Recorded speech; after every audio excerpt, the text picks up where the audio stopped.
Greetings, everybody. We're going to give people about 2 more minutes and to see if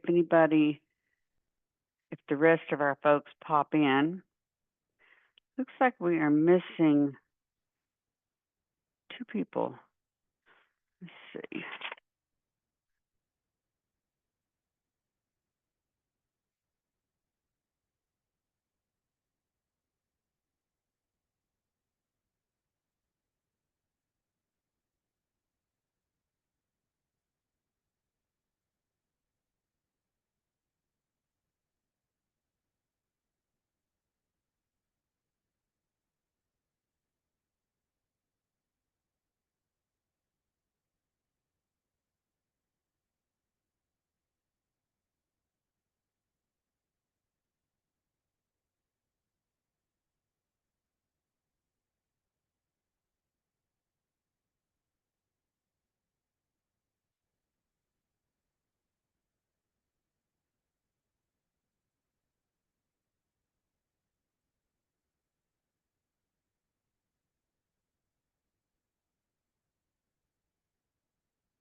Okay. Looks like we are only missing Diliani. I think everybody else is here. Oh, here we go. 2 more. All right. Okay, we're all here. And the gang's all here. Okay, before I get started on this tonight, thanks to Chanel's diligence in telling me that y'all could not get into the discussion board because I couldn't understand why, because it had been set up correctly. It is fixed now. Chanel, I want to thank you for letting me know, because what happened was there was an update to the Canvas, and when I went onto the site to see what was going on, there was a big old red blinking message telling me that there had been a bunch of problems with doing the threads on the discussion board, and then they gave a solution to the issue. So y'all should be able to get to it now because I did what they told me to do. So anyway, thanks for letting me know so we avoided it extending too long. Okay.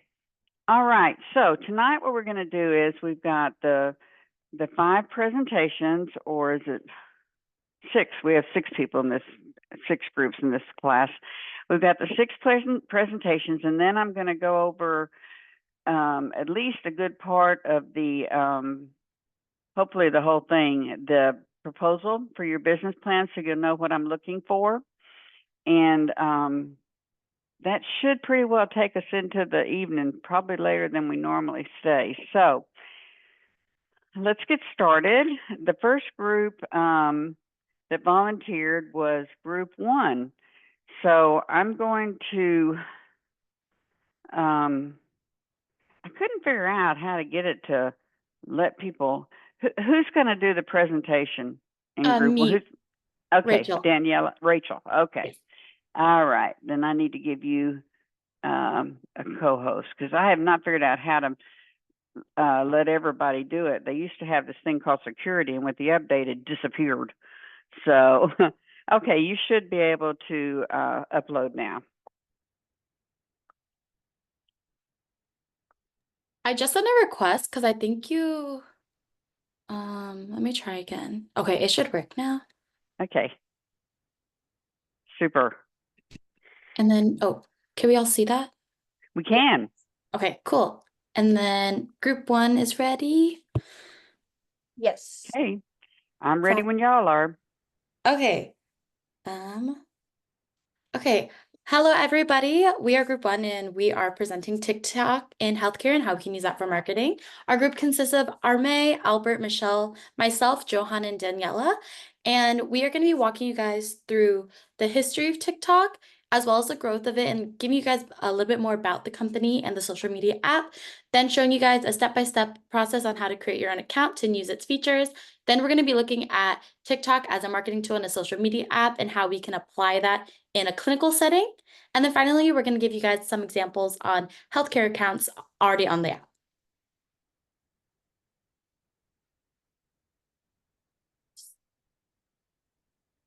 Johan.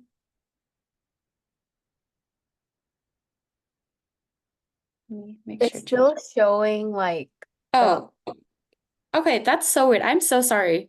Is it still on the table of contents slide or the beginning slide? It was on the intro slide. It's like on the main slide. Okay, let me try resharing. This happened when we were practicing as well. I'm so sorry. It's okay. Um, Technology at its best. Okay. Let's try again. And then let me know if you guys see this slide, the table of contents. No, I see that. Oh my goodness. Ah. Okay. Let's. We got it now. We got it now? Yeah. Maybe Okay. if you put it into the mode where we're seeing your working mode. Maybe if you click on the thing that shows it as I think you can do that on share. Share. Yeah, down in the lower right hand corner, it's got that the thing that looks like a computer screen. Is it this one? No, that's not it. That's down. Look to the. Well, I don't know how yours is at, but there you go. Second? You Okay. got it. You figured it. Thank you. Okay. So this is good. I went through this one, and then this one's Johan's now. Thank you guys so much. Okay, I can see it now. Okay, Okay, so I'm gonna be going I'm so over sorry. No, it's okay. So I'm gonna be going over the history of TikTok. So TikTok was actually created by a Chinese company named ByteDance, and that's what it was formerly known as. And then in September of 2016, it actually launched under the name Douyin, and it was a media app, but only for the Chinese market. So this isn't in the United States yet. Then in September of 2017, the app was launched in the US market, and it was actually renamed as TikTok.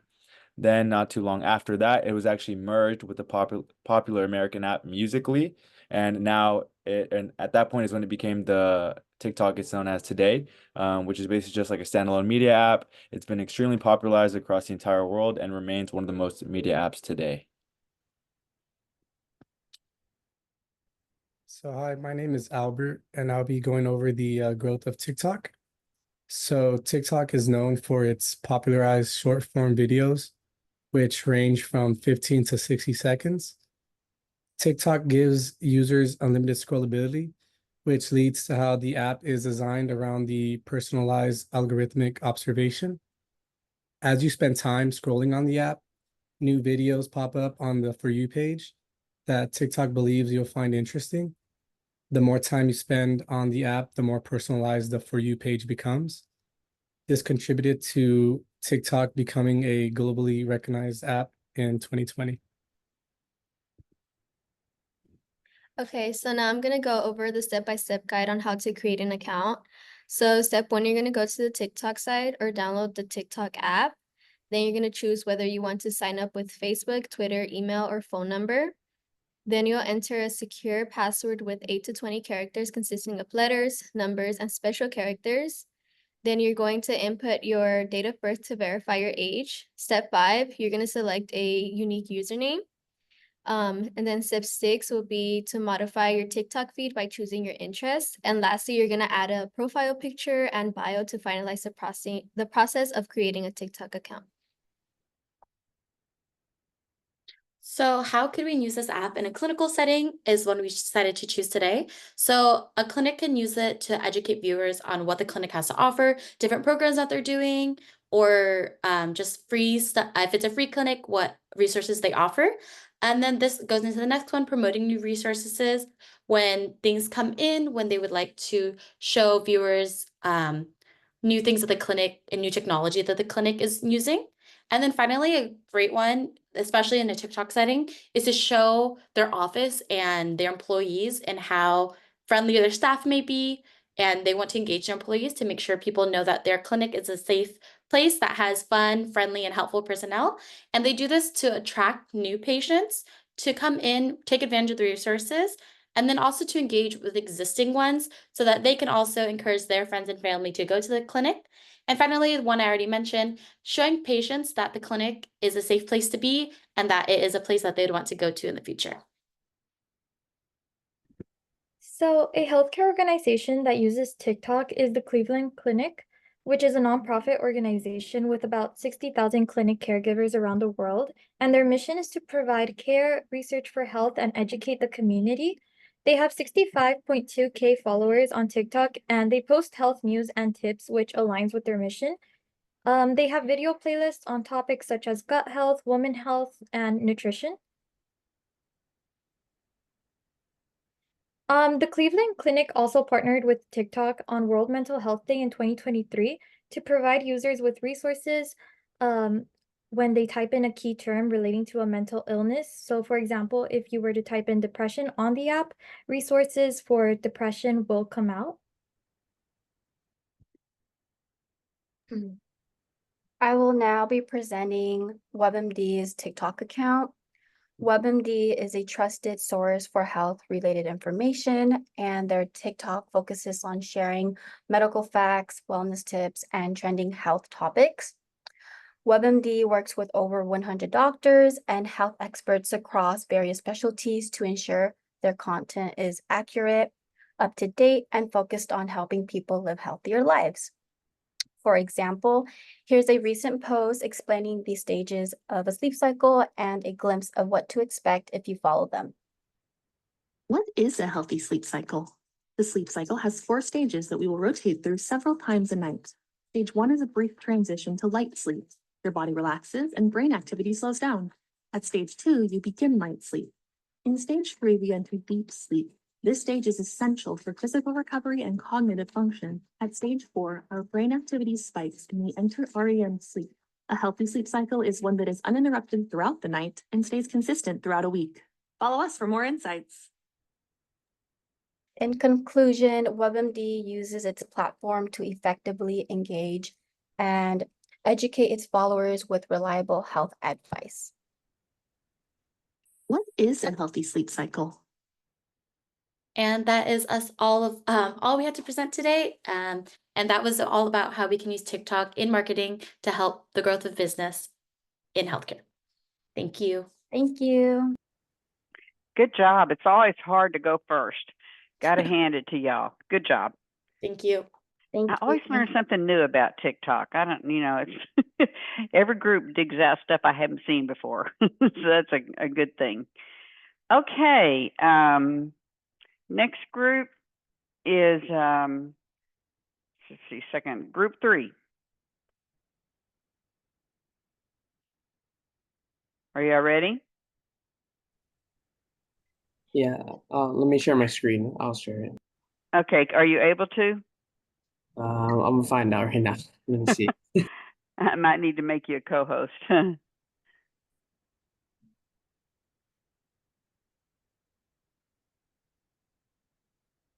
Yeah, it worked. All right. See it? Super. Okay, cool. Hello, everyone. We are group 3. I am Angie. I'm Karina. And my name is Sebastian. Hi, my name is Jeanette. And for our social media platform, we have chosen LinkedIn. And we will start with what is LinkedIn? Hi. LinkedIn is the largest professional network on the internet, providing a platform for connecting with people in your industry, finding jobs or internship connections. It can be accessed through your phone or even your desktop. Next, we have Angie. Thank you. So a quick background of LinkedIn, it was actually launched on May 5th, 2003 by Reid Hoffman and Eric Lee. Their headquarters are located in Sunnyvale, California. And LinkedIn was actually acquired by Microsoft in 2016.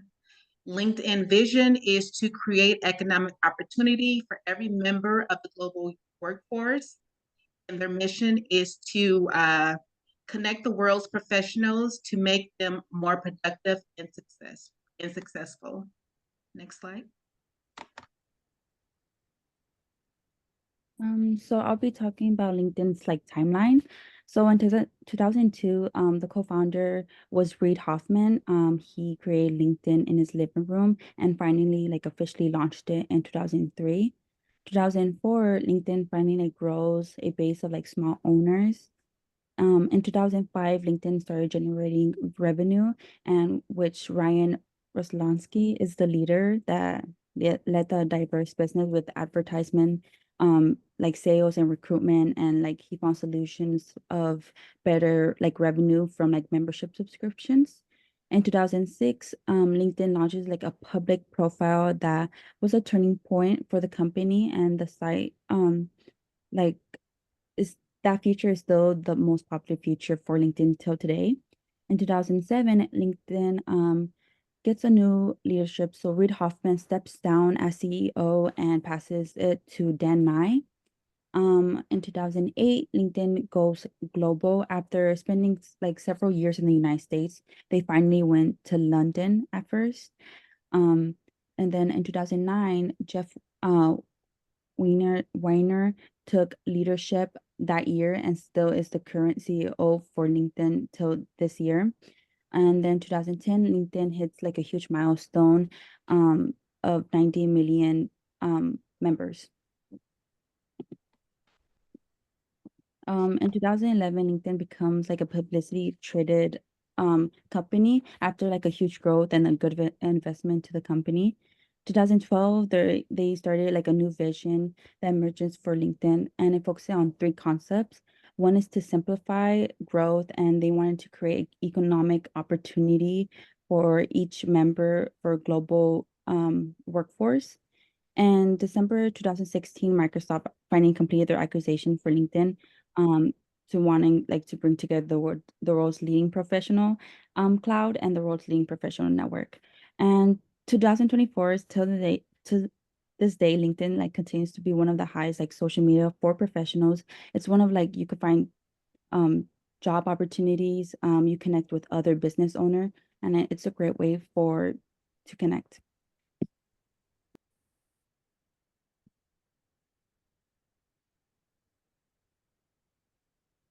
Okay, so the usage of LinkedIn has 774 million active users with accounts.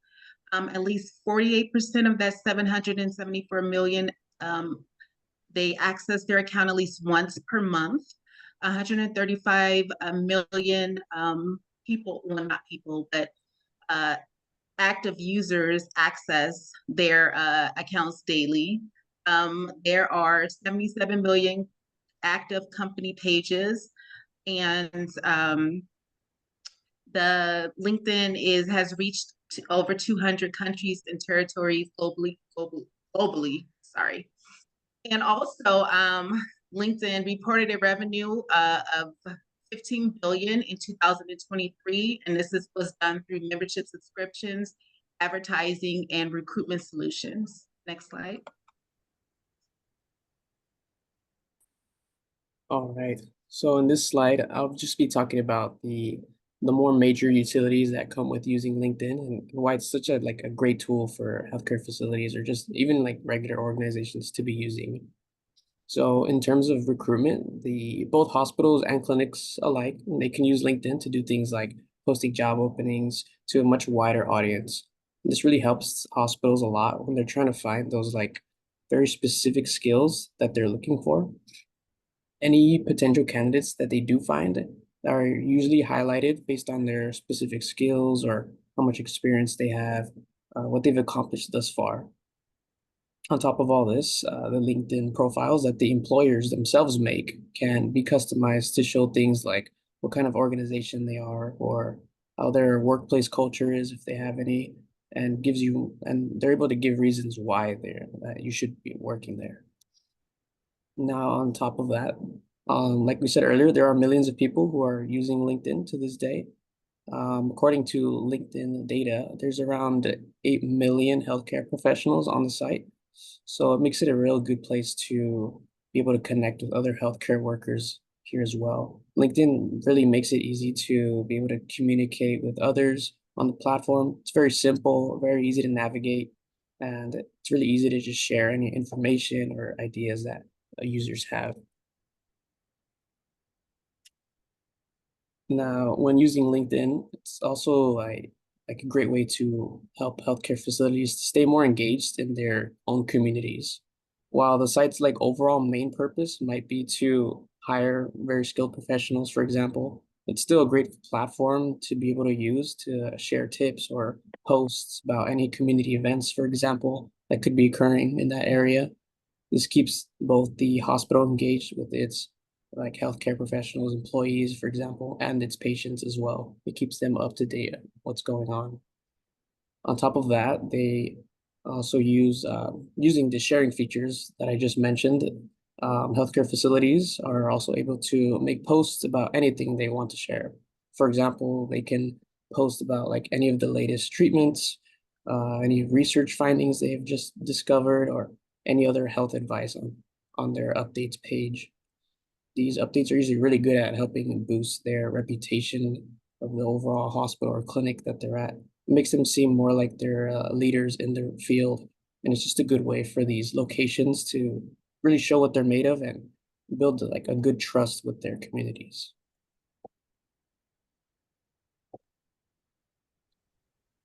In this slide, we have a step-by-step on how to create a new account. First, click on Join Now on LinkedIn.com. Then create a password or sign up with your Gmail account. Follow the on-screen directions to complete the setup. This will guide you to the LinkedIn dashboard. To edit photos, experience, and more, click on Me on the button at the top right corner. This is where you can view and edit your profile. Next slide. We have our references. Next slide. Thank you. Any questions? Okay, great job. Y'all are nailing it tonight. Good deal. Thank you. Okay. Let's see. Next group is group 4 with Twitter.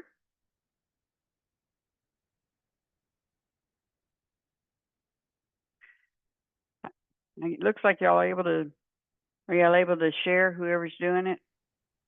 Yeah, I'll share my screen. Super. Let's see, hold on.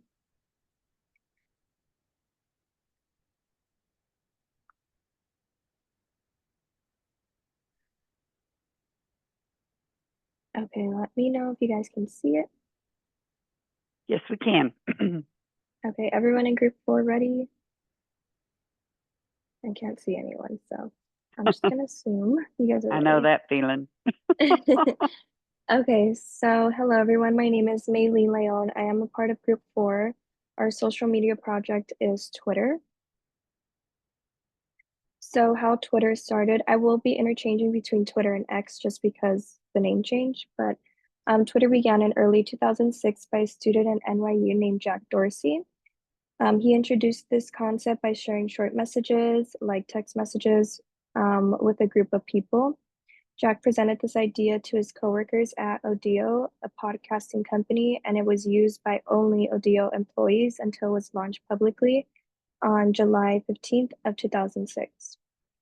The growth of Twitter, Jack Dorsey did do the first tweet on March 21st, 2006, and Twitter quickly gained traction, growing from 2,000 tweets daily in its early months to 60,000 by 2007.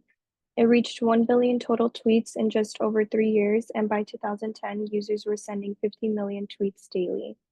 Twitter became essential for individuals and businesses, and in 2013, it had 200 million users. Elon Musk purchased Twitter for $44 billion and rebranded it to X, and it still remains the top social media app with over 500 million users worldwide. So why would we use Twitter in a healthcare or hospital setting? Patients can get access to medical information. So anyone with a Twitter account can share medical information, and patients can follow medical experts to learn more. It'll also be great for patient education. So public health professionals can use Twitter to educate patients about health concepts using easy or lay terms. This is also good for physicians to track pandemics, alert clinicians about disasters, or keep up with health news. Patients can also join Twitter support groups to increase their knowledge and decrease their anxiety. And this is just a few accounts that you can follow: World Health Organization and Cleveland Clinical MD. So my name is Leon, and then I'm gonna be telling you guys how to sign up with Twitter or X. It's quite easy. So the first step is to download the app on your smartphones, or you can also go on a computer and go to x.com, open up any browsers such as Google, Firefox, or Internet Explorer. Secondly, you want to tap the create account button, and then it will ask you to enter your name, your phone number or email, and your date of birth. After that, you have to verify your email, or you can do it through your phone number to keep your account safe. While doing that, you also need to create a strong password so then that people can't like hack into your account. The fourth step, you would have to select topics that interest you. So in our case, it would be healthcare, or or you can follow topics such as like healthcare innovations or public health. And Twitter will also suggest accounts that are similar to that once you start following these topics. And lastly, you would want to upload a selfie of your picture of yourself. And in your bio, you can introduce yourself with a few words. And lastly is to upload one cover picture so people can kind of know your personality and how your profile is like. Hey, hi, I'm Arwen, and I'm going to talk about how the Twitter system works for healthcare. So there's a verification system on Twitter that allows organizations or public figures to validate their identity and credibility. And healthcare organizations or providers can use the system to build trust with their followers. So like if it was a doctor, they can show Twitter that they have like a license, and then they could become verified on Twitter. And then Twitter also has promoted tweets that show up as like on users' timelines as posts, but they say promoted, so you know that it's an advertisement. And then healthcare organizations can use these promoted tweets to advertise healthcare services, new healthcare policies in someone's area, etc. Even if that person's timeline is not catered to healthcare, they're able to see these kinds of tweets. There's also user protection on Twitter. They launched the Birdwatch program in 2021, which was made to prevent the spread of misinformation. It's not called the Birdwatch program anymore. It's now called Community Notes. So if somebody is posting false tweets, Twitter or the community can create notes that say, hey, this tweet is actually wrong. Here are some links to other resources that show the correct information. And this just helps prevent users from posting or seeing misinformation on public health and allow for more reliable healthcare accounts to reach users with more accurate information. There's also a character limit on Twitter. There's 280 for majority of users. This forces a lot of users to be short and concise with their tweets, and healthcare organizations would have to do the same, which allows for them to just give the be straight to the point with their posts.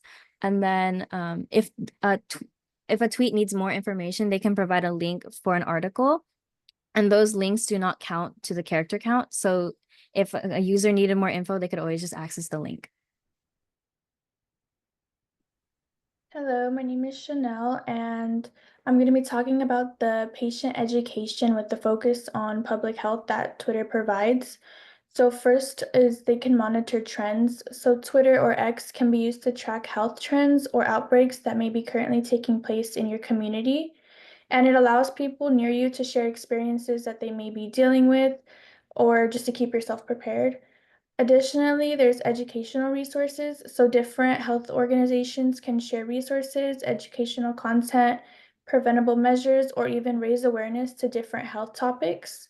And it can be used as an educational platform for people to be aware of different health precautions that they should be considering, for example, like getting your vaccines.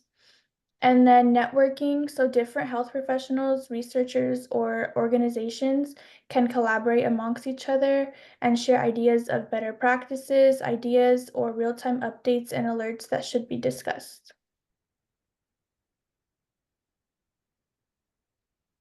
Hi, my name is Christine. So this is just some methods on building connections on Twitter. First, you could follow hashtags that are healthcare related, like hashtag #MedTwitter or hashtag #NursesOfX. You could also follow leaders that will provide key insights about innovation, research, or news articles. And you could also use online relationships and turn it into a real world collaboration. For example, patient referrals, joint projects, and co-hosting webinars and support groups. And finally, it's also important to like and retweet and comment so that you're actually engaging with one another. And you could share experiences or promote events and also patient advocacy. And here are just some tips for professionals on how to be effective. Be consistent and have regular updates. Be professional and respectful. And make sure your content is useful and it's fact-based. And lastly, just have fun. Okay, that's it. Thank you guys.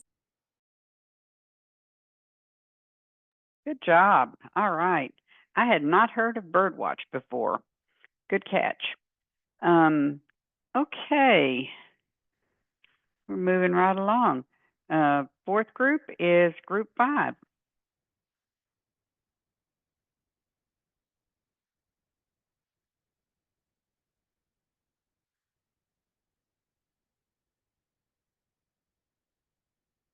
Group 5, you there?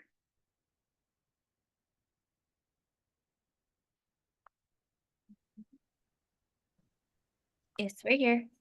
Okay. Let me just Thought share. maybe y'all ran away.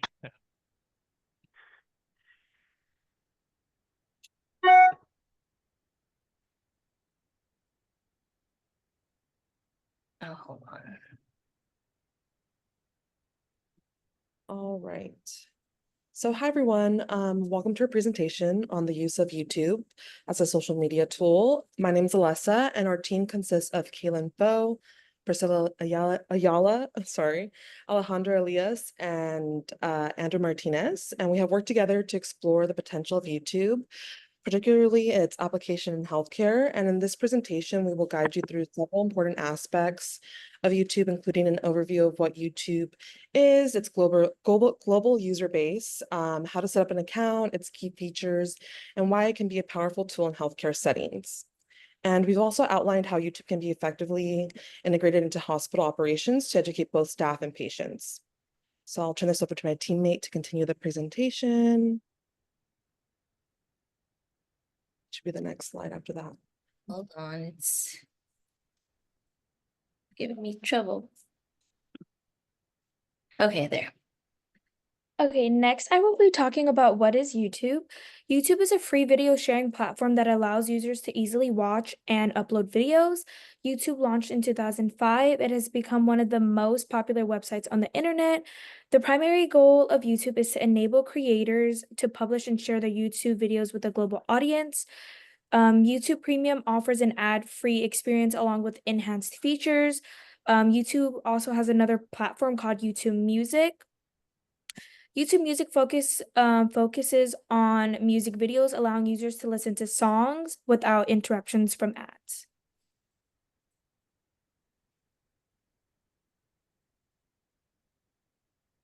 Next, I will be talking about who uses YouTube. YouTube is accessible to anyone around the world, making it a vital platform for connecting with diverse audiences across different countries.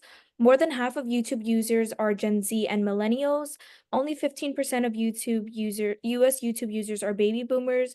Globally, about 54.3% users are aged between 18 and 34 years old. India has the largest YouTube audience with 462 million users.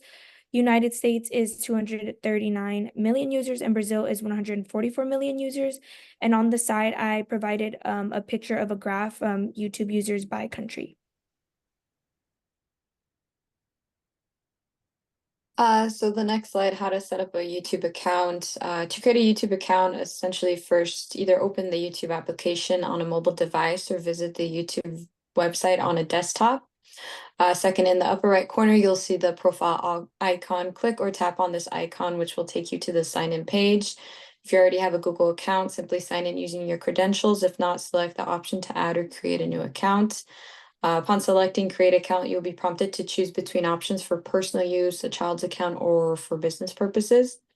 Follow the subsequent instructions to input basic information such as name, email, address, and password. Once completed, your YouTube account will be active.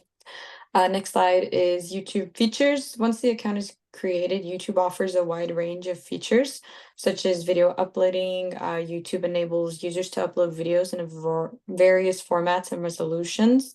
Another being channels. Users can create channels which serve as a dedicated spaces for organizing uploaded videos. Subscriptions. Viewers can subscribe to specific channels, allowing them to receive notification when new content is uploaded.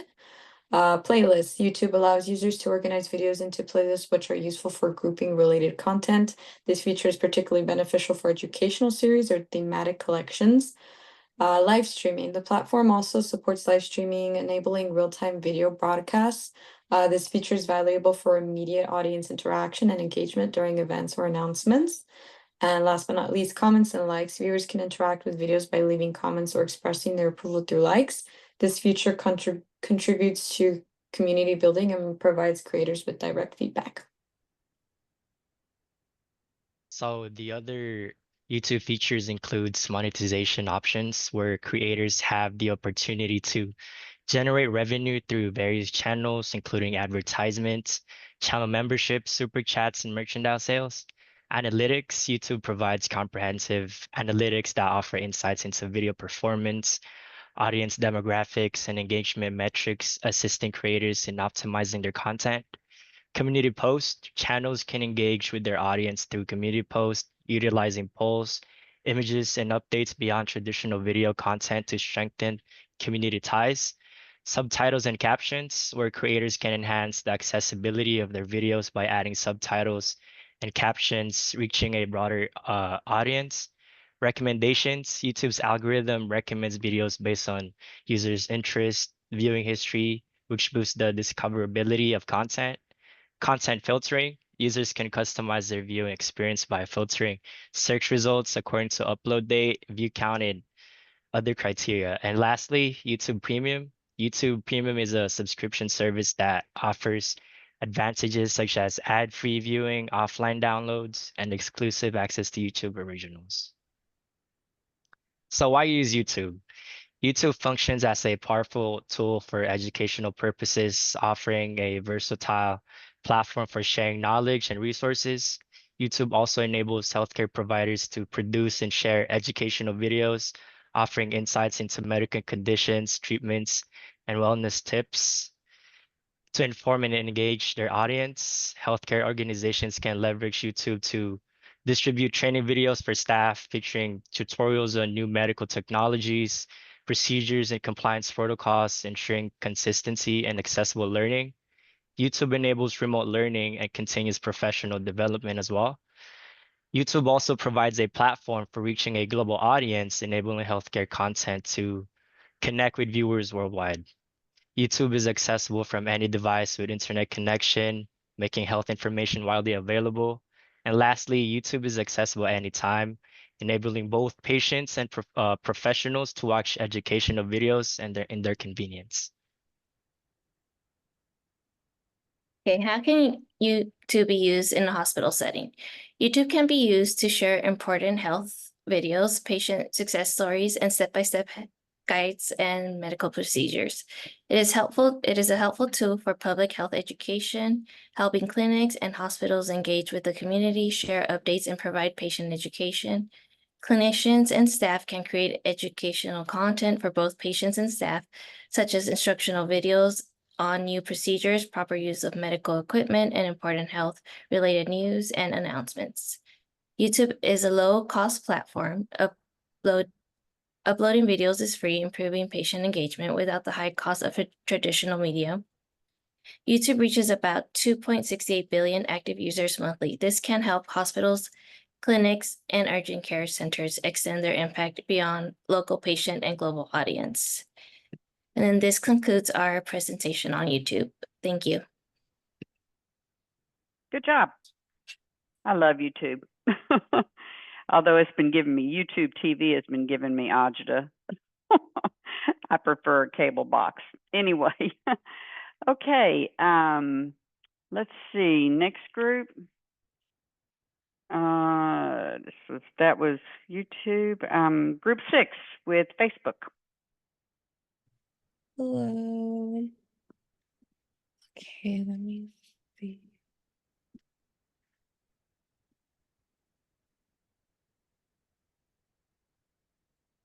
Let me know if you're able to see my screen.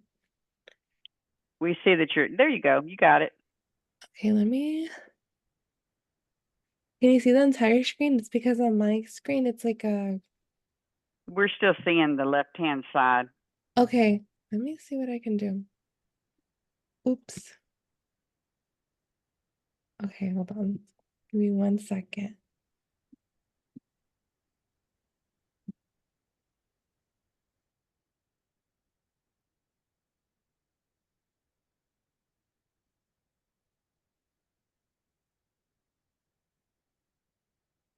Okay, I lost my, let me see. Believe me, I'm no stranger to technology issues. I don't know how to expand the screen. There's only a certain way it won't get real big. Oh, I see it. I see it. Okay. We learn something new every day. Okay. Amen.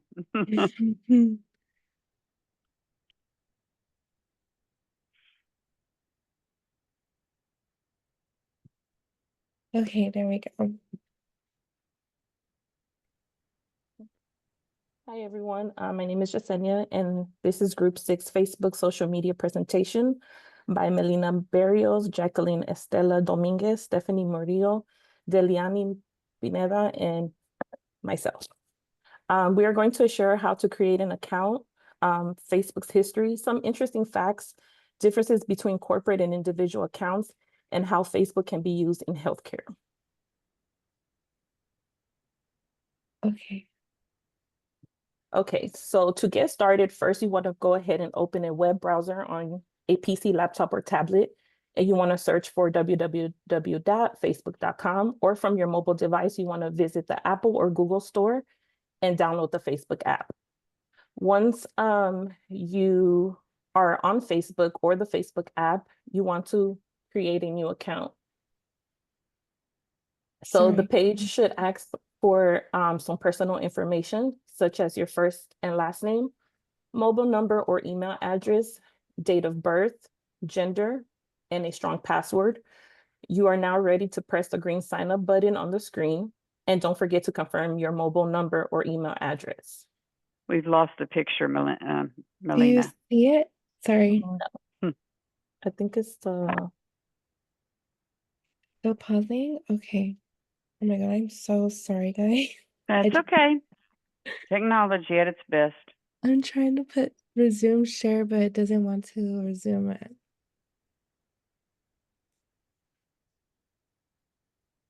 Resume share. Why is it being like this right now? I'm so sorry. Do you want me to try and share my screen? Yeah, go ahead. I feel so bad. Let me see. That's okay. It happens. Now it's saying you're screen sharing. There you go. It's back. So I'm sorry, Jasenia, you were on Go the to the third, yeah, right? you can go to that one. Okay, Okay. so after creating an account on Facebook and verifying your email address, you want to go ahead and create your profile. You want to tell your story. That's how you create your profile, by telling your story. You want to choose what to share, such as interests, uploaded profile picture, and cover photo. Add personal information like your hometown. And then you want to go into profile and tagging settings, which will help manage what you are tagged on, and review who can add and see things on your profile. You can turn on your professional mode for your profile. And basically this allows you to build your public presence and maintain your personal friends and family experience. And now you're ready to connect with your friends. Alrighty, so I'll be speaking about the history behind Facebook. So initially, Facebook.com was designed by the Harvard students named Mark Zuckerberg, who is also known as the CEO today, Eduardo Saverin, Andrew McCollum, Dustin Moskovitz, and Chris Hughes. The site was released to Harvard students in 2004, then expanding to other local major league universities over the course of a few months. Between 2005 and 2006, Facebook begins to expand upon who is eligible to register for an account, and by November 2007, anyone ages 13 plus with a valid email address can now create a new account. By 2010, Facebook reaches over 500 million active users per month on a global scale. In the year 2012, Facebook reaches a net worth of $100 billion. Also in 2012, Facebook acquires Instagram app for $1 billion. By 2013, Facebook reaches over 1 billion active users per month on a global scale, then growing to over 1.5 billion users in 2015. In 2018, Facebook has a groundbreaking scandal over political advertising and privacy concerns, leading them to improve their privacy policy. By 2021, Facebook is focusing on a virtual reality known as the metaverse. They are also reaching over 3 billion active users per month globally in 2021. Okay, so now I'll be talking about some interesting facts of Facebook. Mark Zuckerberg has red-green color blindness. That is why Facebook's primary color is blue. Al Pacino's face was the first logo to be used. There are 30 million accounts of deceased people that cannot be deleted. Facebook made 10 billionaires. China has Facebook blocked since 2009. And also Cristiano Ronaldo is the most followed person. It is the most popular app in the world as of 2024. Reels are the most popular content. There are more than 3 billion active users each month. India has more accounts than any other country. Almost half of the audience are millennials, and 91% of the organization has an account.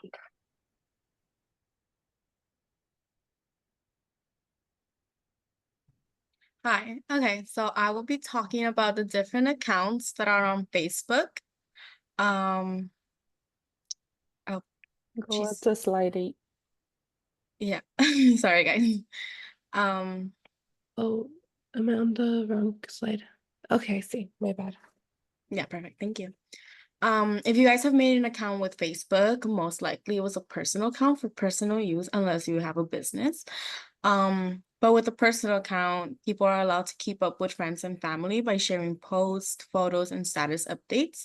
These posts can be made public or private, as well as the account, depending on like who you want your audience to be and how you want people to find you. If an account is private, most of the time people will have to send a friend request to private accounts to view their post, and in public accounts to be friends on Facebook. You'll still have to send a friend request, but you won't need a friend request to view the public account's posts. With this being said, on these personal accounts, people are allowed to directly message friends and people on Facebook through this messaging app, Messenger. And also in personal use accounts, people are able to comment, like, and share posts that are shared by other people or pages. And now for corporate corporate accounts and business accounts. They're different from personal use accounts. Businesses can make an account and turn on professional mode and create a page. In Facebook, the business pages and accounts of the creators of these accounts can share information and post to a public audience and connect with fans and consumers. Facebook businesses page are about promoting the brand and services they offer. These pages can receive reviews from their audience, share details and updates about the business relevant topics and events. These pages also have the ability to communicate with current and new potential customers and audience. The slight difference from these corporate accounts / business accounts than personal use accounts is that corporate accounts have an About Us section where you can read about their business and what they have to offer. They also have the ability to post ads about their business that will appear in other people's page, like when they're scrolling on their Facebook. Also, these business pages are allowed to see data insight on how the page is performing and the engagement they are getting from audience. They are also able to see demographic information about their audience.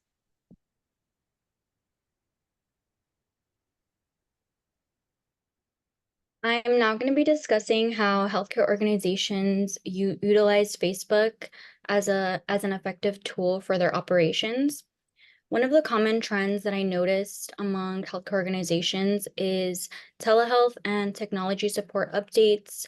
For example, Kaiser in that picture is updating patients on advancements in telehealth services to enhance personalized care experience for patients. Another common trend I noticed was employee recognition. Memorial Care here is recognizing an employee for their hard work and efforts. This can increase employee satisfaction and retention.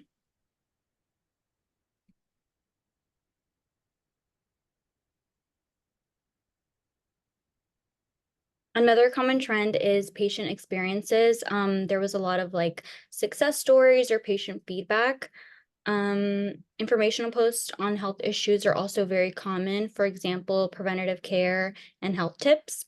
And then lastly, additional services offered that may not be well known to patients. For example, educational services and wellness programs.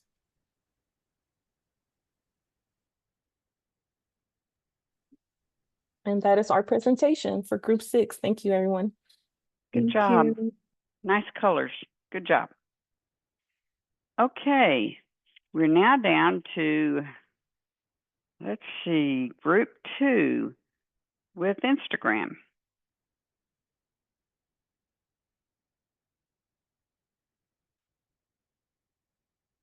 All right, I'll go ahead and share my screen.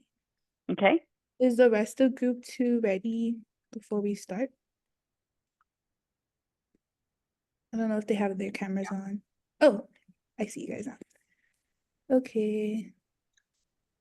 Alrighty, so hi everyone. Group 2 and I are going to be presenting about Instagram, which is, as we all know, a social media platform, and we're going to touch on why healthcare organizations should use it. And Group 2 consists of me, Deja, Allison, Jacqueline, Jazeel, and Divya. And then in this presentation, we'll go over what Instagram is, how it will be useful, and why healthcare organizations should use it, as well as how to create an account and further grow your account as well. So I'll be handing it over to Allison. Okay, so Instagram is an online social media platform which can be utilized as a social network. Users of Instagram can share photos and videos and have the choice to post these publicly or privately. If a user's account is public, then anyone can pretty much view their profile and their post. If a user is private, then only one's followers can go ahead and view that. It was launched back in October 2010, founded by Kevin Systrom and Mike Krieger. With the success, it was bought over by Meta Platforms in April of 2012 for approximately $1 billion cash and for stock. Instagram was first named Burbid, inspired by Systrom, who was the first sole founder. Once Krieger joined, it was renamed Instagram. And after it's launched, within 3 months, it had over 1 million users. So a couple of features include like being able to like others' posts by tapping the heart icon below their posts or videos. Users can also live stream on their profiles. They can post pictures or videos on their profile, viewable for 24 hours, which are the stories. Users can follow each other, and one's Instagram feed is the aggregated feed of those that they do follow. Instagram also has the feature to be able to directly message other users and privately connect so that they can share photos and videos through here. And I'll go ahead and pass it on to Deja. Hello again, everybody. So I'm going to be presenting about why healthcare organizations should use Instagram. So the first reason being targeted advertising. These different accounts could use different tools that target specific demographics, like things such as age, location, gender, interests, behaviors, things like that. It's also important for these organizations to have easy and digestible content. So through visual storytelling, they're able to share things about their organization and the facilities that they have in a way that is easy for patients to understand. Instagram also allows organizations to have a wide reach for their audience. So having different generations such as millennials and Gen Z who usually aren't too worried about their health because they think that they're young and they're good and everything like that. So reaching out to them through social media is important. But there's also some cons, but I'll go into the pros first. So enhanced patient engagement, educational opportunities, so giving them advice and tips on promoting their health and well-being. And then also, like I said earlier, reaching out to diverse audiences. But some things to look out for when using any social media, especially Instagram, is things like HIPAA. So if the organizations are going to be sharing different patient stories and testimonials, making sure that they consent to their story being shared, and also not sharing too much information that'll violate their confidentiality. Instagram could also be time consuming, so making sure the marketing team has specific delegated tasks to get things going on time and regularly updating their account is important. And it's also important to adapt to the rapidly changing trends that we see on social media in general, and especially Instagram. And now I'm going to be handing it over to Jacqueline. Thank you, Deja. So I'll be talking about healthcare organizations in the use of Instagram to promote their organizations. So in Instagram, organizations can update, post events, performances within their facilities, and that helps gain patient retention that relate to their goals. They also provide a glimpse into their environments, so we can see like professionals who are employed and what type of services they provide. They also go ahead and bring out community awareness, which fosters connection and trust to the community or to their target audience. Next. An example of that is Kaiser Permanente. I mostly focused on what their page in Instagram focuses on or what they exactly advertise. So some of the things Kaiser Permanente advertises is awareness to the community about health, such as flu shots. Another thing is health plans, including enrollment for it, mental health, health tips, patient experience, and community health. And the second example is Covered California. They specifically focus on health plans, which is a great quality to the audience, especially for those who are coming from low-income families. They provide general information about their applications. A big thing that they speak about is confidentiality advice and finances to healthcare accessibility. They also try to focus on community outreach. And as I've already mentioned, from Kaiser Permanente is enrollment to cover CA health plans. And now I'll pass it on to Jazeel.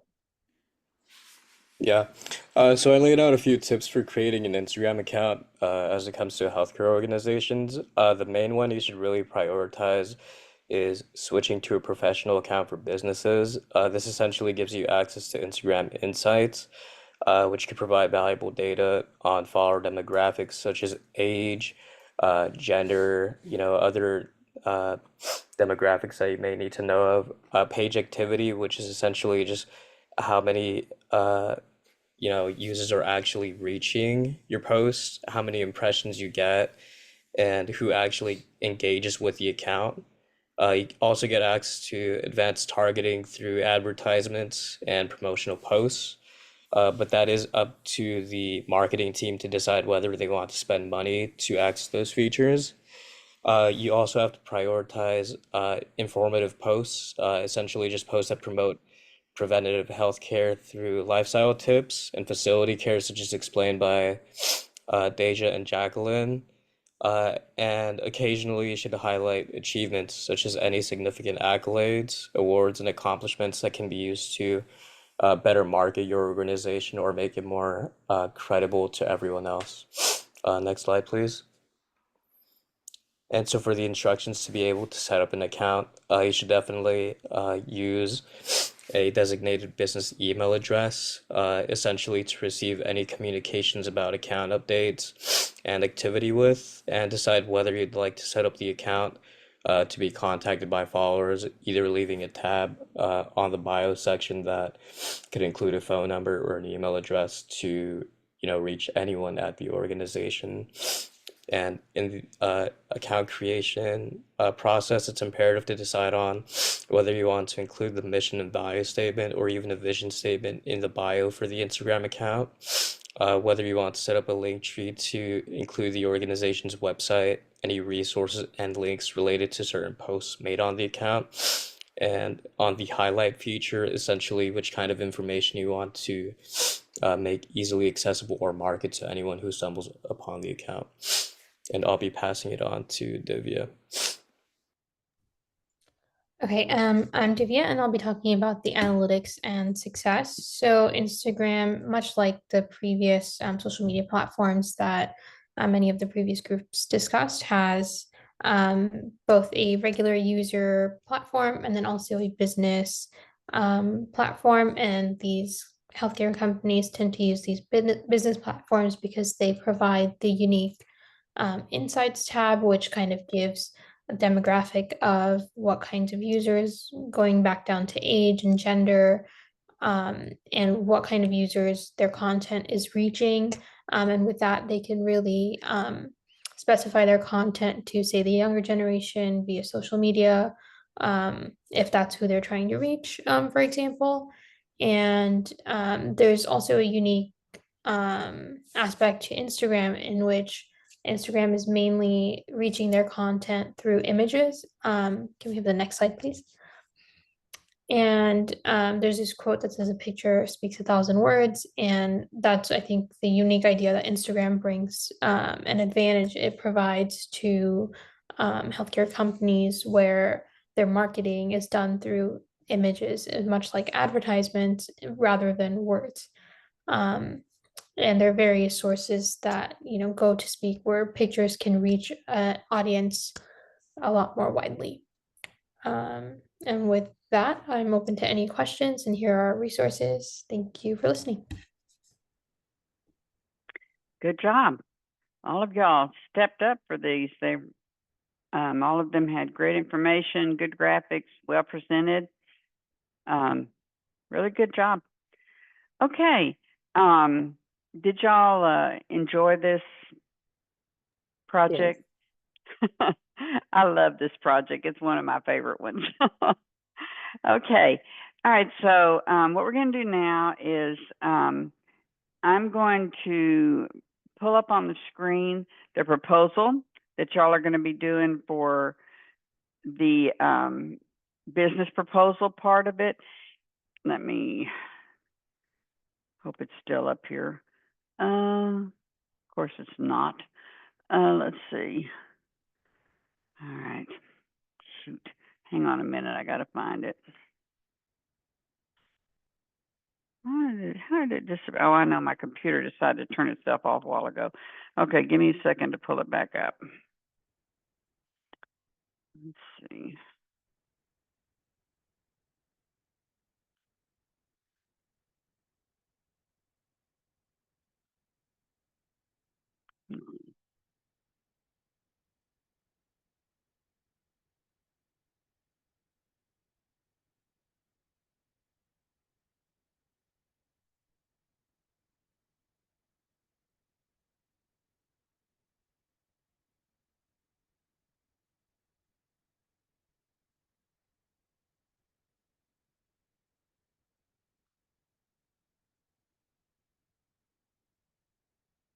Okay.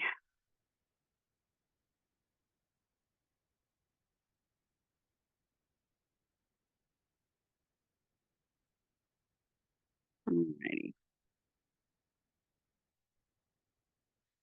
Before I get started, Deja, do you have anything that you want to share about the organizations? Sure. So I'll send a flyer on our Discord chat and the student forum Discord chat. There's going to be a Wednesday workshop tomorrow. It's going to be on Zoom and it's going to be presented by Dr. Gerard. I don't know if you guys had him for 410 or 312, but it's going to be a resume and cover letter workshop. So whether you're graduating next semester or this semester and need to you know, get ready for a job applying and things like that, I think it'll be good to join.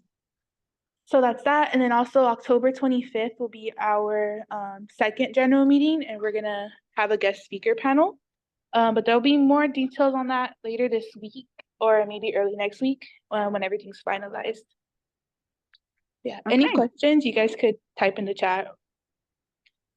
Or email us. And you said October 25th is the general meeting? Yes, Okay, at 6 o'clock? yes, on Zoom as well. Okay. All righty. Did y'all get hold of Andy to help y'all get the that room for the tea in December for the meet and greet? For the coffee social, Yeah. I think Jennifer and I forgot who else was going to reach out, but I'll ask her right now and see if she's reached out to him already. Okay. So we can finalize that. It should be December 6th. Either way, that should be like the best date for us. If it's at the same location that we want, or if it's different, it should be that date. December 6th. Okay. Yes. All right. I just if y'all need any help motivating some Andy, then let me know. Thank you. You're welcome.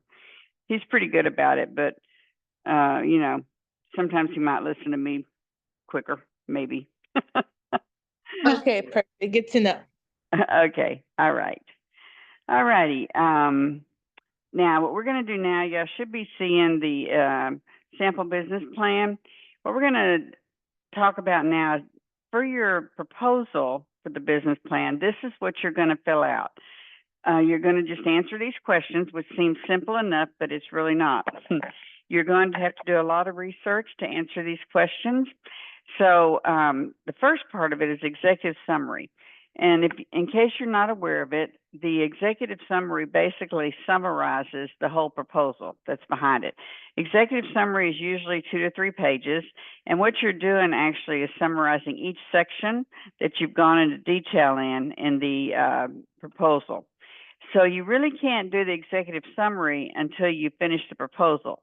Then you go back and you fill in the summary of each section on this. On the section that says, what do I include? You don't have to put anything in there. You can just put something like not a NA or something like that, because that's really more when you're doing a little bit different. I should take that out. I just didn't get it taken out this time. But you can put just not applicable or something like that. But all the rest of the stuff will be summarizing what you're going to have in the back part of this, the proposal. So basically, we're looking at the marketing highlights, which will be the things that the highlights of how you're going to let people know about your company. The target market summary, that's who are you targeting? Who are going to be the individuals that you want to use your service? The competitive analysis is you have to find a company that's real, that is very similar to yours, and then you compare what they offer and what you offer. Your company, let me make this clear, is your company is going to be fictional, fictitious, and it's brand new. And so you're not going to go find one and then just make it better. You have to create one yourself. Your group does. And I have a lot, some examples are, I've had a lot of people do plastic surgery offices where you have all kinds of things, you know, from Botox to, you know, lifting butts to all kinds of stuff that you can do with plastic surgery. And also sometimes, you know, it's a little bit more fun because a lot of it isn't paid for by insurance. So there's a lot of things you can create to do that isn't governed by insurance. So a lot of, you know, I've had several people choose plastic surgery. I've had them choose spas, wellness spas, gyms that are geared towards wellness and health. I've even had one group do one of those businesses that has oxygen in various flavors. I don't think those are around as much anymore. I think COVID might have done a number on them. But anything that's healthcare related, I've had AMPM clinics, you know, pediatric clinics, anything that's health related is fine. So, but the competitive analysis is you have to find a real company and then compare what that real company does, you know, what, and we'll go deeper into it. There's some questions that you're going to answer to what you plan on doing. And then your key marketing strategies is what is going to make the biggest difference for your marketing. You know, what are you going to do that you feel like is really going to get your point across? Then your operational highlights, this can be everything, including what are your hours, you know, what is going to be the main focus of your business, how many people are you going to have running your business, all those kinds of things. And you need to think outside the box. You know, I'm a big proponent of people thinking outside the box because you're really going to have to learn how to do that. So I'll give you an example. When my daughter's got 4 kids. One has just graduated from the Naval Academy. One's in the Air Force Academy. Then she's got a second set. They're like 10 and 8. And when they were living in Tampa, you know, she was working full time. Her husband's working full time. And so getting to the pediatricians was sometimes a little difficult during pediatrician hours. But she found this great pediatric group of doctors, and their hours were actually Thursday, I believe it was Thursday through Monday or Thursday through Sunday. And they would open on some days, some of those days at 6 in the morning, and some days they would close like at 9 o'clock at night. So that would give you, you know, a lot of time that when you're not during normal work hours that you could go and to the clinic, even for just checkups. They were open all day Sunday and all day Saturday. But then they were closed on Monday and Tuesday, I think, and I think they had a partial day on Wednesday. So they moved their hours around so that they were answering the needs of young parents. So, you know, you can think outside the box on what you could do with whatever your organization is that you're creating that would make you more desirable that maybe your competitor's not doing. Intermediary concerns, that's just like, what are some things that might cause problems right away or during startup, or, you know, what are some of your concerns? This would be things like competition.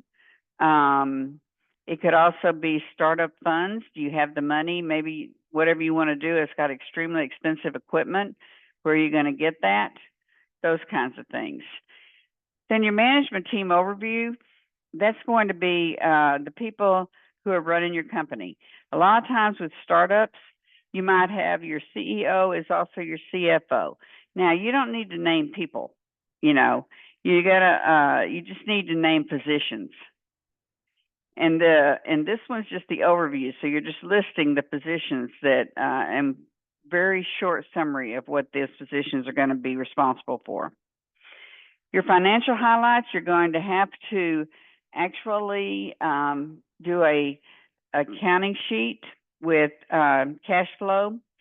And you can do this, what you're going to do, because you're really not a real company, so you don't really know how much money is going to be coming in. But if it's a publicly held company, then they have that information on the web. So you can find a company that's similar to what you're doing, and you can look how much money did they bring in, how much money went out as far as insurance and benefits and all the other things that go along with running a company. And you can look at their worksheet and you can guesstimate what it's going to cost you. Now, you're going to have to find realistic, like I know, you may have a really soft place in your heart for nurses, and you think, well, I need 2 nurses. I'm going to pay them $300,000 a year. Well, that's not feasible or reasonable. And so I was saying, I don't think so. So what you're going to do is you're going to have to find, like, let's say you want to open this business. I don't care where you open it. You could open it in the middle of Alaska if you want to. But most people typically, because it's easier to get the information, plan to open it here in California. But what you can do is you can look at the Glassdoor website. You can look at the Bureau of Labor Statistics. You can look at the Department of Labor. There's all kinds of places that tell you what the typical salaries are for every profession you can think of. And you can go there and you can get information on what would be a logical amount of money to pay a nurse or a receptionist or whatever it happens to be. You're going to have references in this also. So those would be your sources on where you got your information. It's going to have to be cited both in this document and in a reference list at the end. All right, unique or special concerns, that would be things unique to your business. A lot of businesses have, very unique needs or special, like special considerations. For instance, let's say that you are going to have a plastic surgery clinic and you're going to cater to very high-end clientele who really value their privacy. So your concern is, how are you going to keep their information private? What steps are you going to take? Other things would be maybe the equipment that you need is very, very costly. That would also be a concern. Again, this immediate concerns and unique concerns, they can cross over a lot. Okay, so now that's just what you're going to do to summarize. That is your executive summary. If you were gonna try to get money for this, you could take the executive summary to a bank and they could just look at those 3 pages and say, well, we're not really interested. And then they wouldn't have to read your whole proposal. But if they liked what they saw, then they would read the rest of the proposal. It's also, you can find a lot of executive summaries out on the web. Now, the actual company profile, this is where your actual proposal starts. What type of organization is it? Is it a spa? Is it a AMPM clinic? Is it, an orthopedic clinic? What type of organization is it? I had one group a number of years back that actually they were mobile. I'm blanking on the name of it. When you're pregnant and they do the scan you to see what type of if you have a boy or girl. Why am I blank? Somebody help me on this. What is that called? The ultrasound. Ultrasound. There you go. Thank you. I was taking a complete blank. It has been a long day.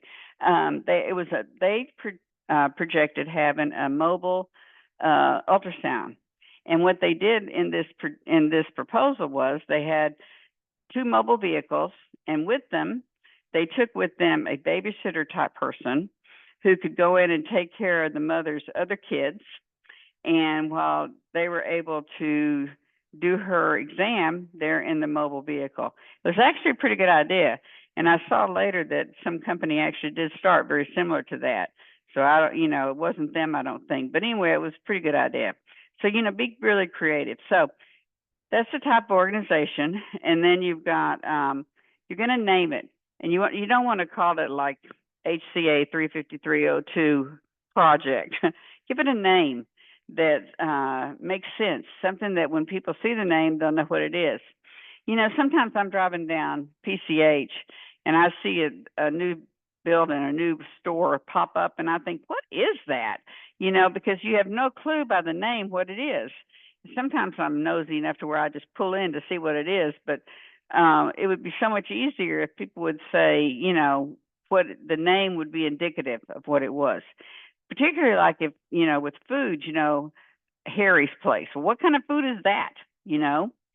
So, you know, when you name your organization, try to give it a name that is indicative of what it is you're doing. Then you've got your hours of operation. Again, be creative about your hours of operation. What would be the most likely to get people to come maybe even away from your competitors because you're providing a service at a time when it's more convenient to them. Your scope of your service line is what exactly are you offering? Now, there's a link here because that gives you some examples of scopes of service lines. And if this one isn't good enough, then go into Google and type in healthcare, you know, plastic surgery clinic scope of service line, and you'll get some examples. The clients served is basically your target group. Your clients served, if you're doing a pediatric clinic, then your clients will probably be 0 to 18 or 0 to 21. But that's not the people you'll be marketing to, remember. You'll be marketing to the parents of these kids, because kids don't know, they don't, you know, drive a car and take themselves to their appointments. So who are the people that you're going to be trying to get to come to your business? Who are the clients served? Now, this is where it gets to be a little bit more research. The location of your clinic. I would recommend you just have one, because the more you have, the more work it's going to be for you. You have to find a real building that you can either rent or buy, and you're going to have a floor plan of it, and you're going to have to know, usually if you look on Zillow or some of these realtor.com, they will have the floor plan there, and you can just copy it and then adjust it to how you want it to look. They usually typically have how much your bills are also, unless it's all included in the monthly rent for the lease. But you're going to have to find out what would the cost of electricity, water, security, whatever you need to that are going to be your costs of running that clinic. You're going to also, so you need a real address, and you need pictures, you know, that you can get off the web, and all that's going to be put into your PowerPoint presentation and onto this proposal. Now, the pictures and stuff do not absolutely have to be on the proposal, but you'll want to have them in your PowerPoint. But you will need an address. You'll need amounts of money what it's going to cost for you to rent this place or lease this place, and all the other bills that go along with it. Then you're going to describe your business, and y'all don't start panicking. It's not as bad as you think. Most of the students end up loving this just like they did the social media, because you just have no idea what it takes to start a business till you do this. Then you've got the description of your business. Tell me about the business. You know, what are you going to do? What are you going to offer? Are you going to be a free clinic? How are you going to get the money, you know, to run a free clinic? Because clearly it's not free. It's just free to the people who come there. Profit status is very simple. Are you a nonprofit or a for-profit? Now, I always go into this little spiel about nonprofit versus for-profit. Every company has to make money. So just because you're a nonprofit doesn't mean that you don't make money. Nonprofit just means that is a category for the government that says, you know, we do not make money and it does not get distributed to stakeholders. Nonprofit businesses, the money that's made extra that you earn above and beyond what it takes to run the business gets put back into the business. It does not get distributed to the people who have invested in the business. It goes right back into, like, maybe to buy new equipment, to open up a new wing of a hospital, to give some people raises, whatever it happens to be, create new positions, but it goes right back into the business. For profit, if there's money left over at the end of the year, it gets distributed to the people who own the company. So that's a very simple answer to that. Are y'all nonprofit or for profit? Okay, that takes care of the company profile. That's one section. Any questions on that so far? Okay, we'll touch on this again next week. So if you have questions, if you get to thinking about it and start panicking, you know, we're going to go back to this again next week. Okay, industry overview. This is the industry you're going into. This will be different for every group because everybody's probably going to choose a different industry. So how does social changes affect your industry? You know, it's social changes can have a real effect on some types of even healthcare or any other type of business. You know, 20, 30 years ago, no one had ever heard of Botox, and it certainly wouldn't have been an acceptable means of trying to stay looking younger.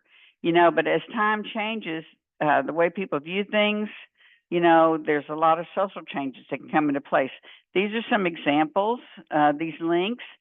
If they're, again, you can put social changes affecting in Google, affecting whatever business this is you're trying to start, and you'll get more examples. Okay, this one, economic and reimbursement changes. This can have to do with laws that change, with, you know, the insurance, people that govern the insurance. They can just decide, well, we're not going to pay for Botox anymore, regardless whether you have a headache or whether you want your lips puffy. We're not paying for it. You know, so those are kinds of changes that might affect your business. You might have other types of changes are that the company is no longer going to pay for name brand drugs. You have to use generic drugs. You know, any kind of changes that might affect your business is where you could list them here. Demographic changes. Demographic changes make a huge difference, particularly, you know, if let's say you want to open a pediatric clinic. Well, if you look at the statistics and you see that people are no longer having kids as young, and oftentimes they're choosing to not have kids at all. So how is that going to change your choice of whether you want to open up a pediatric clinic? Yes, there will always be kids, but how many are in the area? You know, other demographic changes might be that people are moving out of the city, and maybe you want to open your business somewhere in the city. And, you know, so who are you going to cater to? You know, what, and also if you already have a business and there's demographic changes that can really, really affect your client base. You know, years ago, like during the 30s, 40s, 50s, Hollywood area, you know, it was just filled with all kind of high end, you know, places for healthcare and places for plastic surgery and all those kinds of things. Then people started moving out. And so now the people that maybe live in a lot of parts of Hollywood, they're wondering where their next meal is going to come from. They're not worried about, you know, whether they're going to look a year older or whatever it happens to be. Healthcare delivery changes. COVID has had a tremendous effect on healthcare delivery changes. I kind of think that sometimes it's come full circle, because when I was in junior high, doctors still made house visits. Your regular general practitioner, they would go out and visit their patients at their home in the mornings, and then they'd have office hours in the afternoon. Well, you know, now they're not coming to the house particularly. There are some that now have got their own vans and they come to you at your house rather than running their own office. But for the most part, you go to them. But you have WebDoc, and I think one of y'all had an example of that, and several others that is very different than having to get up, get dressed, and go to the doctor's office. You just turn on your computer. So healthcare delivery changes have really changed rapidly in the last, I'd say, 3 to 4 years. So when you're looking at that, is how's that going to affect your business? Then there's regulatory and political changes. You never know when they change from Democrats to Republicans, Republicans to Democrats, what kind of political changes are going to take place. Right now, you know, one of the biggest ones is the abortion, and who's going to regulate it, the state or the federal government? How's that going to affect some businesses that that is their main the main thing that they do is provide those types of services to people. Other regulatory and political changes can often be affected by government changes. So, and the climate of at the time. So you just need to have a few examples of how on these of how it would affect your company. And then key success factors in your segment of the industry. You can find those on Glassdoor. You can find it on a lot of different websites that talk about what makes your particular business be successful. Then you've got barriers to entry. There's lots of barriers to entry in different businesses. For instance, if you want to run a MRI, a standalone MRI facility, one barrier would be the cost of that machine, right? Other barriers might be too much competition. Some of these cross over a little bit from one to the next, but you need to look at what is going to stop you. Insurance sometimes is a barrier to get into the industry, licensing, those kinds of things. Barriers to exit, there's a lot of things that can stop you from, you can't just shut her down and say, I'm done, and walk away. What if you have patients that are in the pipeline and you've already been paid by Medicare or Medicaid, or even some private insurance companies, and then you just say, I'm done? You know, you can't do it. They will find you. You know, you have to have a plan. You know, some other company that'll take it over, that you'll pay to take it over, or there's also things like leases. You know, if you just signed a 12-month lease, you can't just say, well, I'm done, too bad. So what are some of the, you know, barriers that if you decide you want to shut down? Good so far? I know y'all are probably getting tired. All right, service overview. What is unique about your proposal, about the service you want to offer? What makes you different from everybody else, and how does it benefit your target group? What are the benefits of this new service proposal overall? And how is it positioned against the existing services by others? What are you going to do that's going to entice people away from the current businesses? What are you doing? What are you doing differently? Maybe you have a larger facility. Maybe you have more well-known doctors. Maybe you're known for your keeping privacy, keeping people, protecting people's privacy. You've got different hours, whatever it happens to be. What will make you more appealing than current established companies? Now, the competitive analysis, again, you have to find a real company on the web or somewhere and describe what they offer and what makes them different, that they've been successful, what makes them different from the other people that are out there, and what makes them different from what you're going to do. And what real value do they deliver that others do not? And you can see that, you can figure that out on the website. Again, describe their customer profile. You can do that. Many of them, there are many services, not just Yelp, but there are services that are particular to medical and particular to other types of businesses that you can look at the customers who are reviewing, and you can see kind of what their profile is. Also, you can look at the services they provide. If they provide, if they specialize, and this is kind of far out, but if they specialize in acne treatment, probably this is going to be the age group that's going to mostly be their target market. Let's probably be 12 to 25 or whatever it happens to be. So what does their typical customer profile look like? Most of them will have pricing strategy. Everyone's required to be transparent on their pricing. If they don't, then you can make a call and ask if they have a list of prices for various things. What is their marketing approach? Do they have billboards? Do they have, social media? Are they active on social media, or do they use word of mouth? They've been around so long. Now, you're also going to have, you're going to have to create an advertisement for this company, and it can be a billboard, it can be a brochure, some type of advertisement. Maybe it has to be a billboard. I can't. We'll get to it here in a minute. But you're going to have to also, someone is going to have to also create an ad or an advertisement.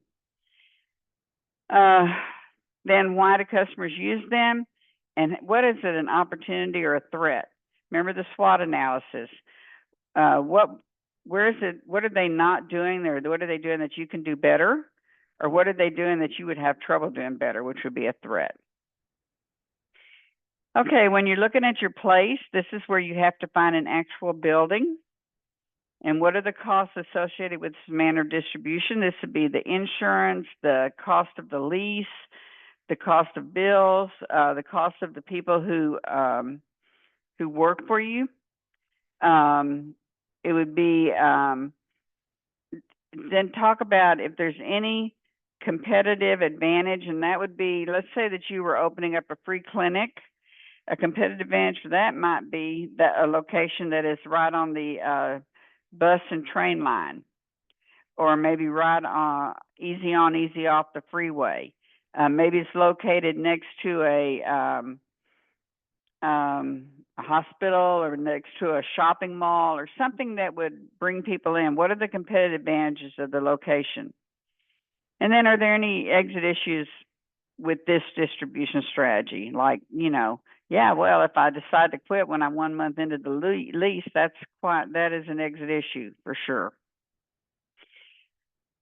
Okay, when you get to labor costs of the FTEs, can anybody tell me what FTE stands for? And I'm overloading y'all. Okay, full-time equivalent employee, FTE, full-time equivalent.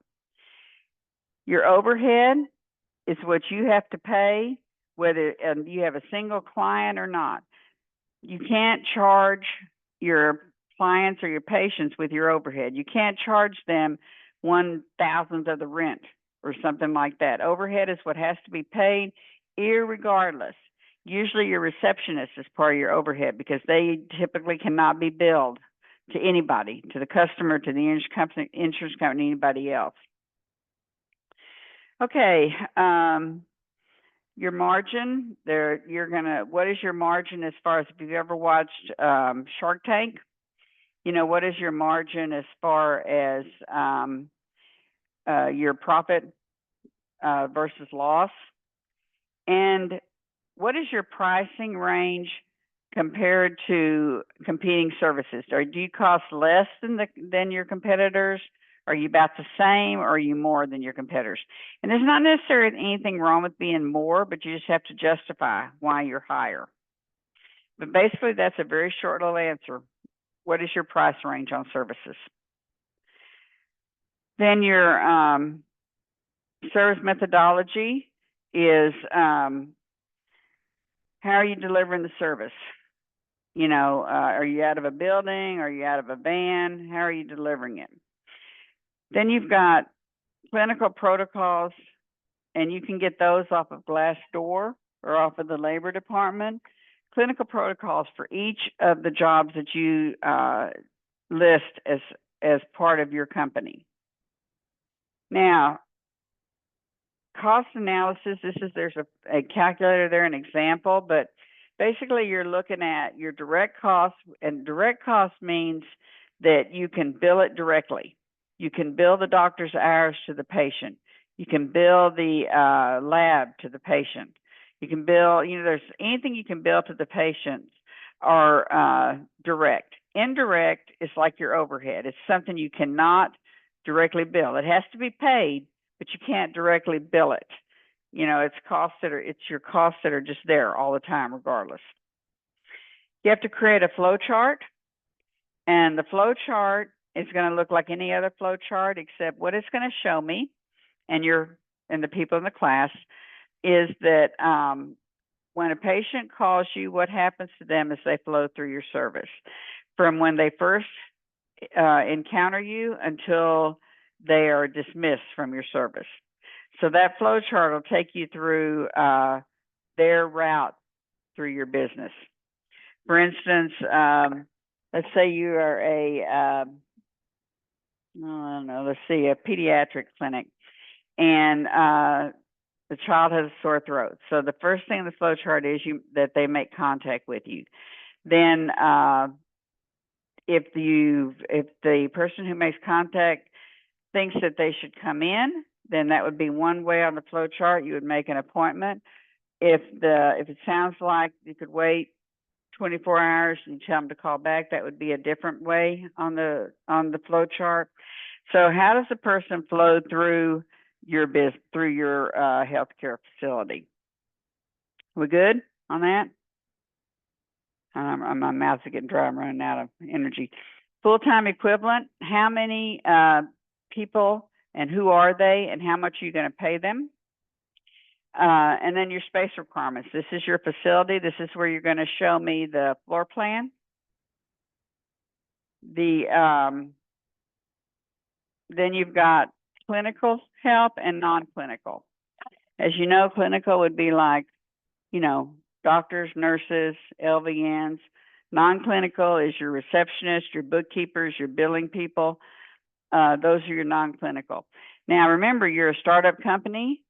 So what are you, how many do you actually need? You can always add later, but don't overload yourself with too much money being output right away. Then you've got your what rate you're paying each person, what benefits you're going to offer them. Are they going to be offered from day one, or do they have to work for you like 3 months before you offer them benefits? Are you small enough to where you don't have to offer, I think if it's less than 10 people, you don't have to make insurance available. Look up the rules on that. I'm not sure about California.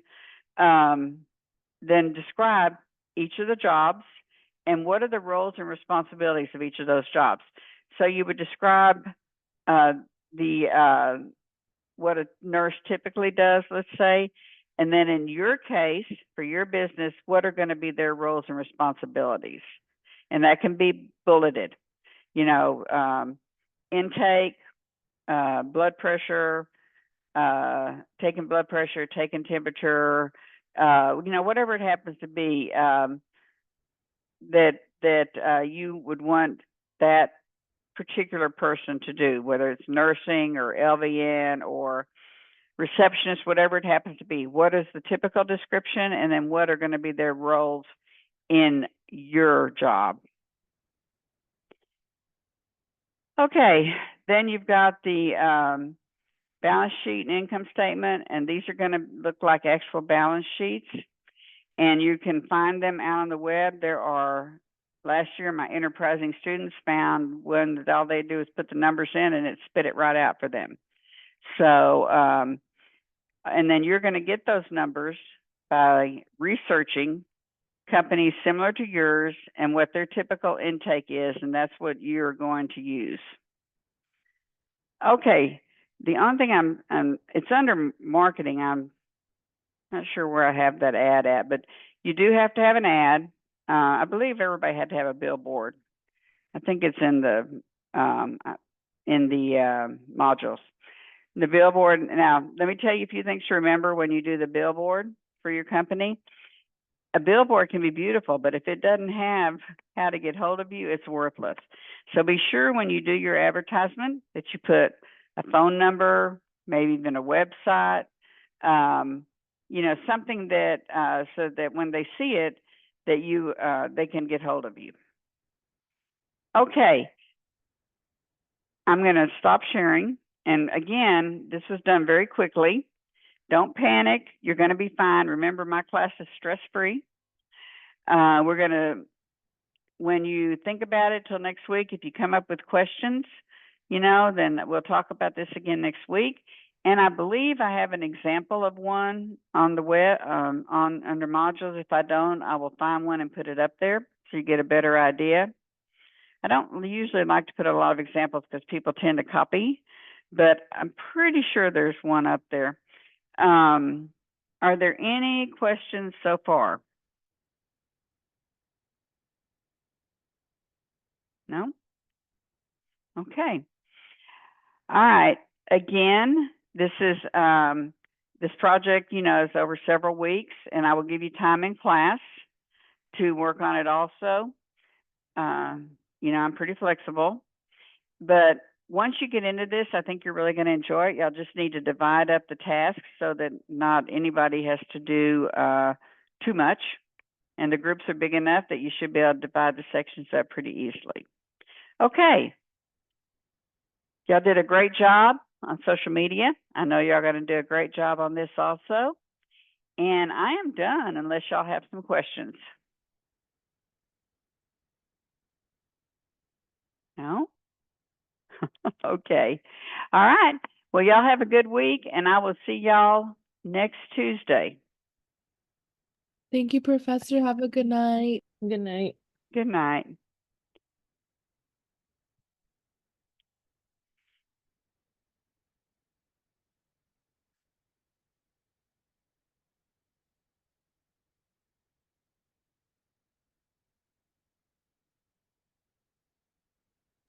Hi, Dr. Deja, Martinez. Sorry, I was just going to ask you. I was waiting for everybody to leave. Okay.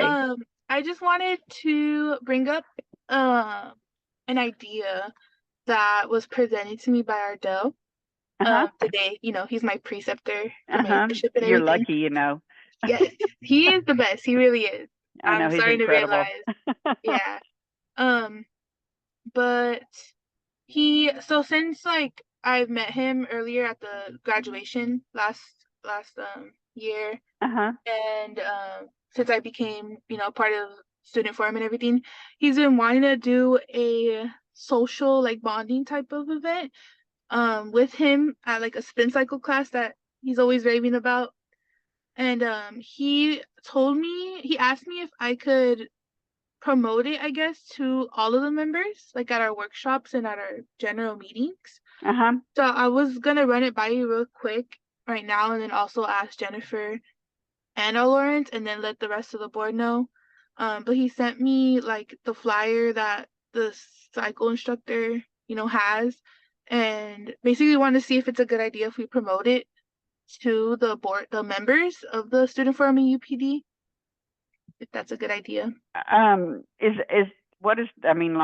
could promote it, but I'm not sure, what is the cost of it? Do you know?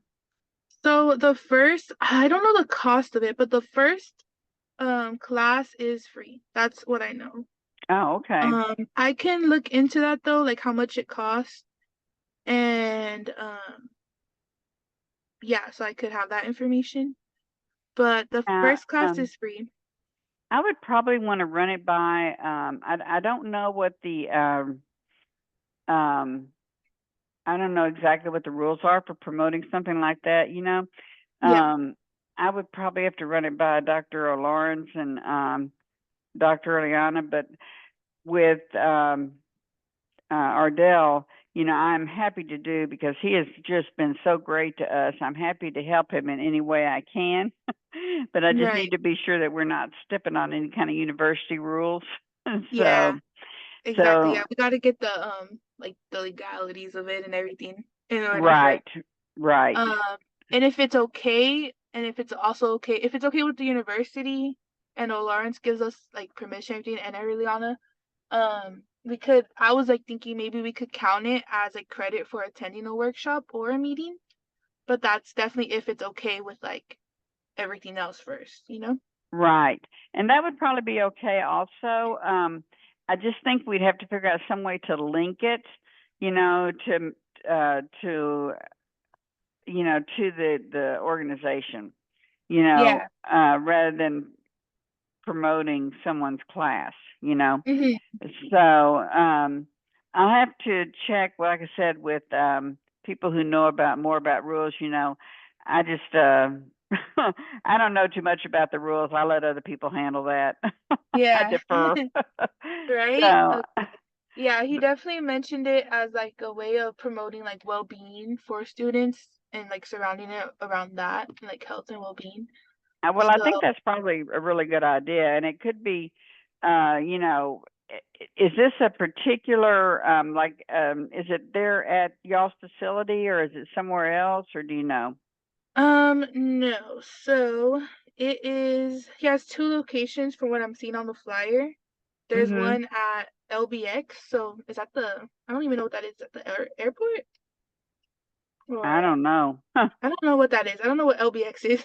I But don't there's either. also one on 2nd and PCH, so like Belmont Shore area. Oh, yeah, okay, Yeah. okay, yeah. That's the one I think Ardell goes to mostly. But Okay. yeah, No so wonder he's in good shape. yeah, right? You wouldn't find Um, me participating in that, I know. I'm but like, I don't know how I feel about it. Maybe I'll try. If I pass yeah. out, I don't know who I'm gonna blame. So, Yeah. yeah, let me talk to Dr. Lawrence and Dr. Adriana because they know more about what the the rules are, Yeah. and then I'll get back to you. Okay, sounds good. I'll go ahead and I'll probably send an email like really early tomorrow morning. Okay. I'm gonna bring it up to. I already talked to Jennifer, and Daniela about it because I saw them today on campus. Uh-huh. And I'll just send another text message like with the flyers and everything, just giving them my idea, and then I'll CC them to the emails to you, or Lawrence and Erliana. Sounds good. Like Okay. just talking about it. Yeah. Sounds like a plan. Yeah, Okay. hopefully they're able to get an answer before tomorrow's workshop, so I could already promote it then and there. If not, then I'll just have to wait to the general meeting. Yeah, I don't know how fast we can, because like tomorrow I'm out off campus at Golden West, and Dr. Lawrence is with me. So Okay. So so you you guys may won't be not get attending the workshop, huh? is probably not. Okay. That's the one at 6. Yes. I'm not sure. I didn't know about it till just now. Oh, Till really? I you, thought I mentioned it. I knew that you had asked Dr. Gerard, but I didn't know when. Because wasn't there one just last week? Yeah, we've been pumping them out pretty often. Yeah. So, but either way, you wouldn't have been able to attend anyways, huh? No, that's right. But Sorry, but I I know might have I've could have been got you some extra credit in there. It's too late for me to offer extra credit for it. That's okay, because we've already had 2 opportunities. Right. Right. So yeah, and this one actually, Gerard reached out to me. I had been telling him like, yeah, I'm gonna reach out to you and everything, but he reached out to me, I think like last week, and I was like, yes, like please, let's do it. But yeah, we've been doing a good amount. So I think He's really well liked. So you'll probably have, as long as the word's out there, you'll have people show up for that one, Yes, yeah. So, Hopefully it's a good turnout. I'll update you though on how it goes. And then okay. next week we're not planning on having a Wednesday workshop, but we are planning on having a board meeting at 3. At 3:00 when? Next Friday?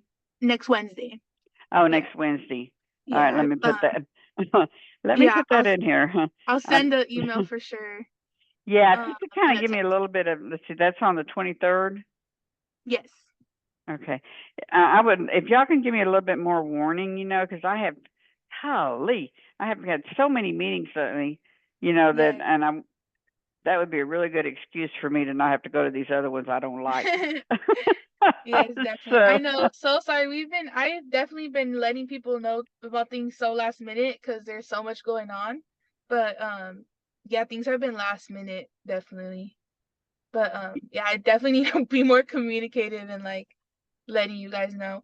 But for like the board meetings, we were talking about it in the last one, like how we need to establish like availability times and everything. Right. but it seems like it's the same availability. So before, I'm not sure what they were doing last year, but this year we were planning to do it every other Monday.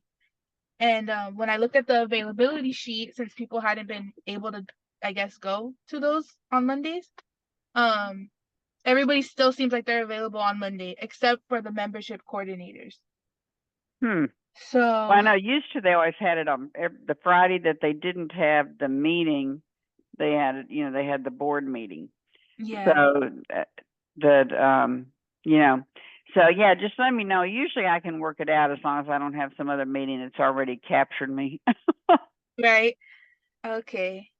So, So all right. sounds good. I'll follow up with the spin cycle class with you and Dr. Lawrence, and then I'll send reminders to them as well for the board meeting and the next general meeting. Sounds great. You're doing a great job, Deja. Keep it up. Thank you. Thank All you. right. It's been fun. It's been fun. All right. All right. Well, All have a right. good one. All You right. too. Bye. Bye-bye. What's up, Albert?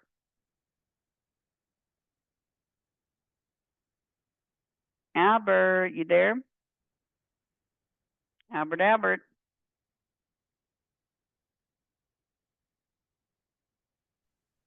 Hi, yeah, sorry, my computer died towards the end of the class. I want to just join in, make sure, but it looks like it's all over.